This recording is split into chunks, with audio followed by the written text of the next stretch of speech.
Hello. आप सभी का स्वागत है आपके अपने YouTube channel Anil R classes में।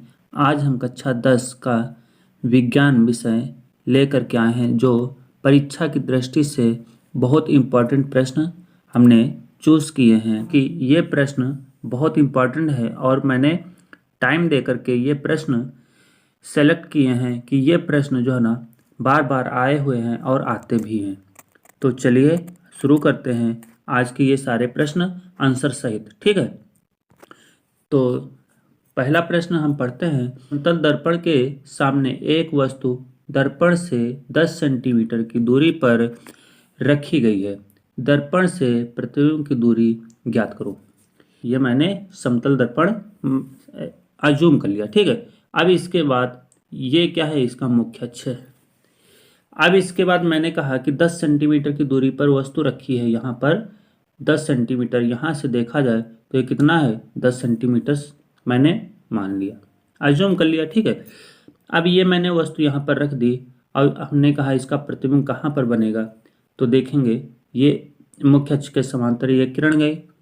तो जितनी समतल दर्पण में जहाँ पर वस्तु रखी जाती है, दर्पण से जितनी दूरी पर, इस चीज़ को ध्यान रखना है, उतनी ही दूरी पर दूसरे साइड यानी कि जो आभासी प्रतिबिंब बनता है दूसरे साइड यानी कि दर्पण के दूसरे साइड, वहाँ पर उतनी ही दूरी होगी जितनी इस दर्पण से इस वस्तु की दूरी है, उतनी ही दूरी इस दर्पण से इस प्रतिबिंब की दूरी होगी। समतल दर्पण में प्रतिबिंब हमेशा आभासी बनता है, वस्तु के बराबर बनता है, बराबर बनता है। ठीक, वस्तु के बराबर आकार का बनता है और आभासी बनता है और समान दूरी पर बनता है। जितनी दूरी पर वस्तु होगी दर्पण से, उतनी ही दर्पण से प्रतिबिंब की दूरी होगी। ऑप्शन नंबर सेकंड सही होगा, 10 सेंटीमीटर। चलिए नेक्स्ट प्रश्न पर चलते हैं। अगला प्रश्न कह रहा है कि समतल दर्पण के फोकस दूरी होती है, समतल दर्पण की फोकस दूरी होती है, वो क्या है, 0, अनंत, 25 सेंटीमीटर या -25 सेंटीमीटर। तो जल्दी से कमेंट करिए कि समतल दर्पण की फोकस दूरी कितनी होती है। तो इसका ऑप्शन नंबर है सेकंड, यानी कि समतल दर्पण की फोकस दूरी कितनी होती है, अनंत होती है। तो इस चीज को ध्यान रखना है। अगला प्रश्न है, अवतल दर्पण के फोकस और वक्रता केंद्र के बीच स्थित वस्तु का प्रतिबिंब बनता है। का अवतल दर्पण मैंने बना लिया। ठीक, अब ये मैंने मुख्य अक्ष खींच लिया। क्या मैंने बनाया, मुख्य अक्ष। ठीक, अब इसमें देखेंगे ये मैंने मान लिया क्या है, एफ है, फोकस है। ठीक है, अब इसके बाद इसमें कहा गया है अवतल दर्पण के फोकस और वक्रता केंद्र के बीच, तो ये फोकस हो गया। वक्रता केंद्र कहाँ पर होगा, यहाँ पर वक्रता केंद्र, क्योंकि इसमें कहा गया अवतल दर्पण के फोकस और वक्रता केंद्र के बीच स्थित वस्तु का प्रतिबिंब बनता है, कहाँ बनता है ना, तो यानी कि वस्तु हमारी यहाँ पर रखी हुई है। अब इसका यदि प्रतिबिंब बनता है तो कहाँ पर बनता है, तो चलिए चेक करते हैं। एक तो जाएगी मुख्य अक्ष के समांतर। ठीक, अब क्या हुआ, ये दर्पण से टकरा कर फोकस से होते हुए पास हो जाएगी। क्लियर। दूसरा क्या कहा गया है इसमें, दूसरी जो किरण जाएगी वो कहाँ से जाएगी, फोकस से होकर जाएगी। कहाँ से होकर के जाएगी, फोकस से होकर के जाएगी। ठीक, तो फोकस से होकर के मैंने पास करा दी। अब ये मुख्य अक्ष के समांतर हो जाएगी। तो देखेंगे, ये देखिए कहाँ गई, तो ये देखिए यहाँ पर आई है ना, कहाँ पर आई, ये पॉइंट आया। तो ये पॉइंट यहाँ से इसको मैंने मिला दिया। ठीक, इसको मिलाया तो ये आपके प्रतिबिंब बन गया। ठीक, तो यानी कि ये वस्तु से क्या बना, बड़ा प्रतिबिंब बना, उल्टा बना।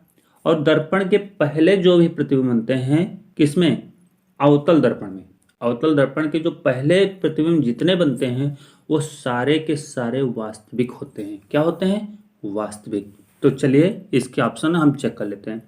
पहला ऑप्शन कह रहा उल्टा आभासी बड़ा।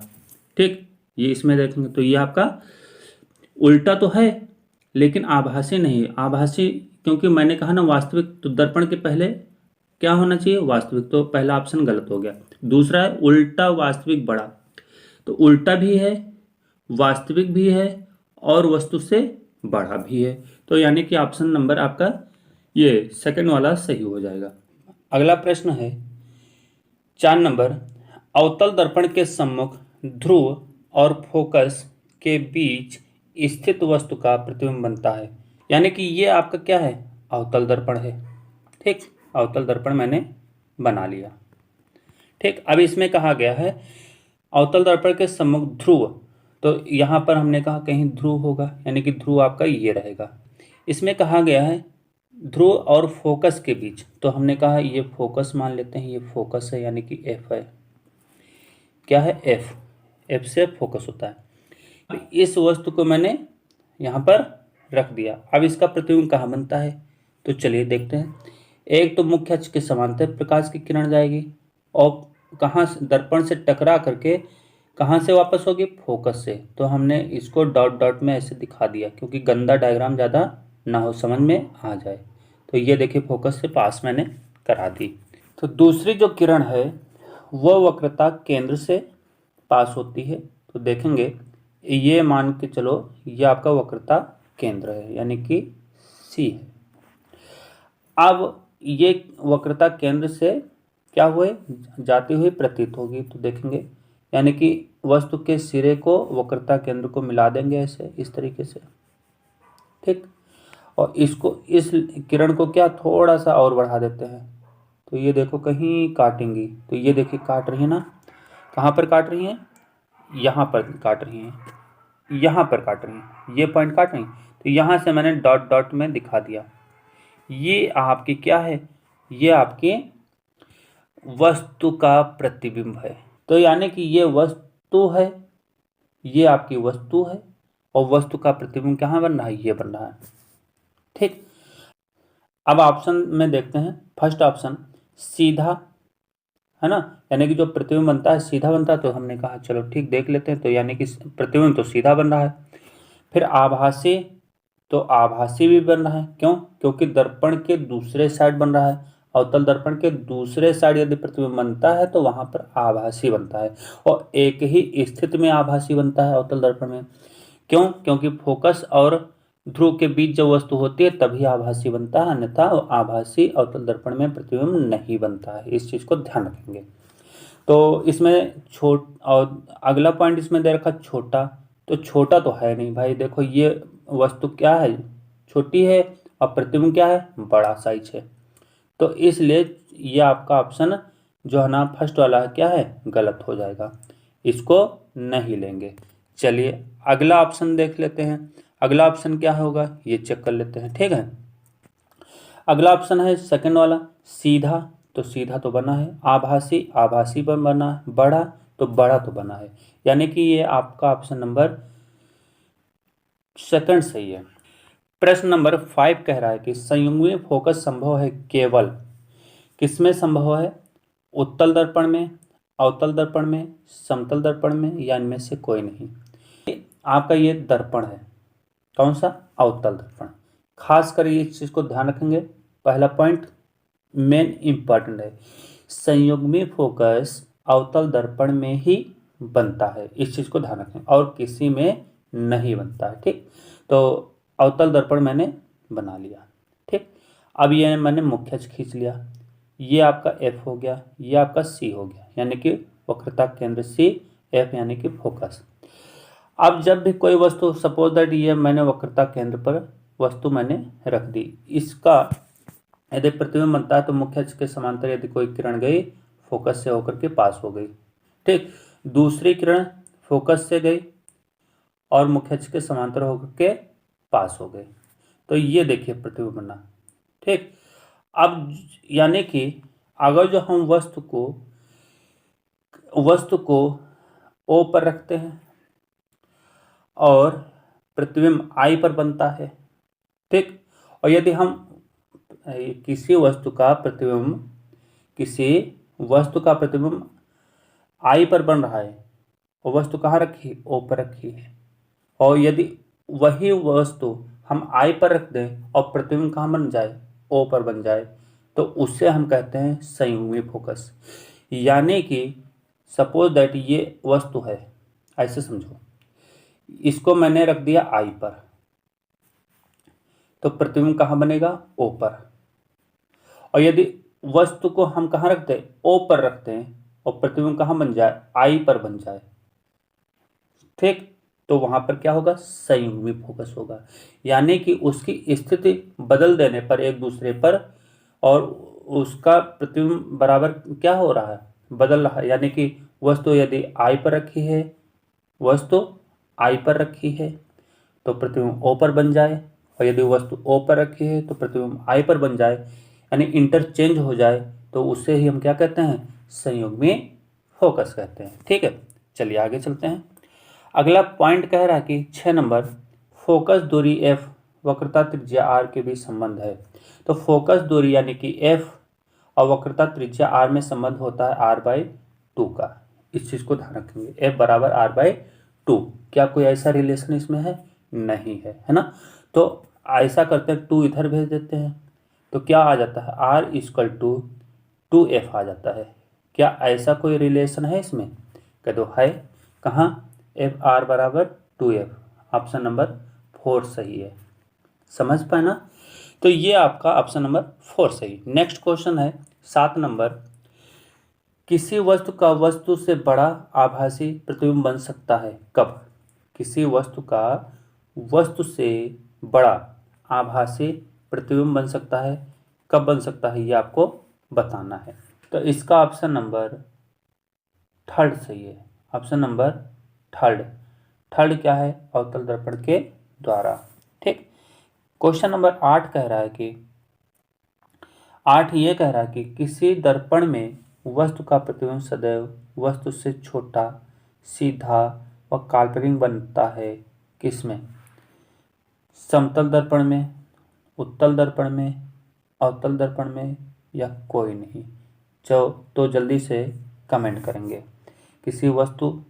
किसी दर्पण में वस्तु का प्रतिबिंब सदैव वस्तु से छोटा, सीधा व काल्पनिक बनता है, तो यह आपका ऑप्शन नंबर 2 सही है, उत्तल दर्पण में।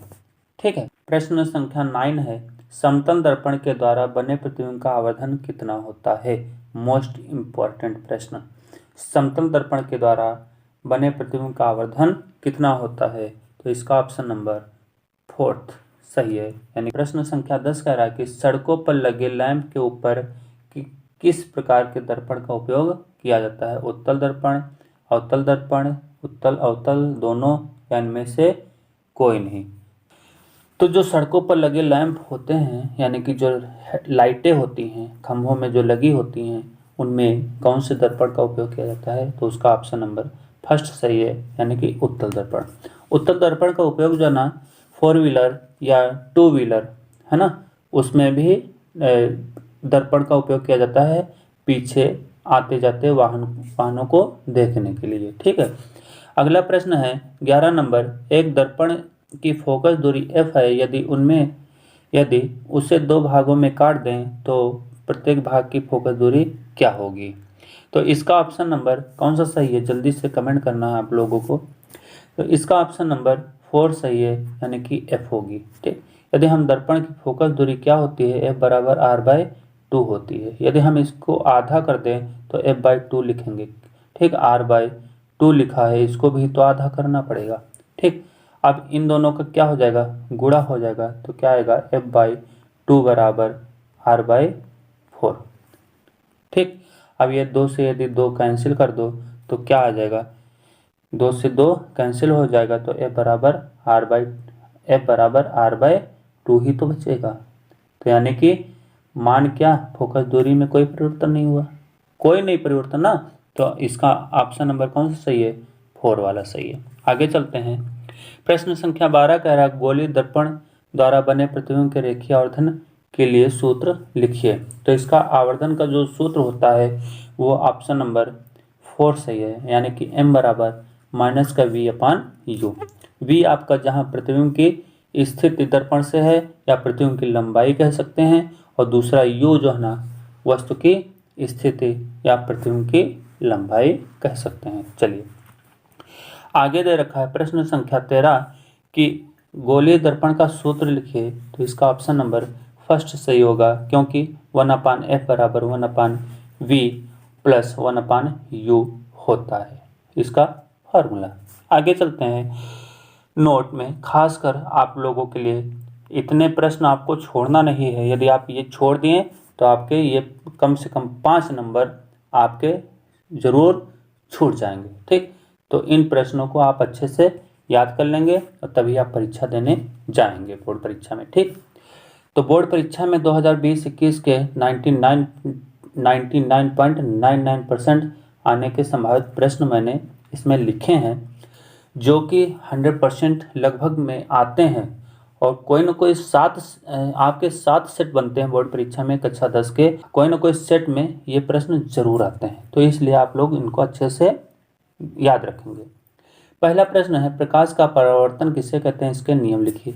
ये मोस्ट इंपॉर्टेंट प्रश्न है। दूसरा, रेखीय आवर्धन की परिभाषा लिखिए तथा इसका सूत्र भी लिखिए। ठीक है, और तीसरा, संयुग्मी फोकस किसे कहते हैं, इसका किरण आरेख खींचिए। और चौथा प्रश्न है, उत्तल दर्पण और अवतल दर्पण के 2 उपयोग लिखिए। और लास्ट व अंतिम प्रश्न है, कोई एक आंगिक प्रश्न आने की इसमें संभावना रहती है, जिसमें न्यूमेरिकल वैल्यू दी जाएगी और उसमें उसको हल करना पड़ेगा। तो वो आप लोग देख लेंगे और उसको सॉल्व करने का थोड़ा सा प्रयास करेंगे। ठीक है, अब न्यूमेरिकल वैल्यू कुछ भी दे सकता है, तो ये तो हम बता नहीं सकते ना, लेकिन इनमें से हम जरूर बता सकते हैं ये प्रश्न आ सकते हैं, लगभग 100%। ठीक, श्योरिटी है।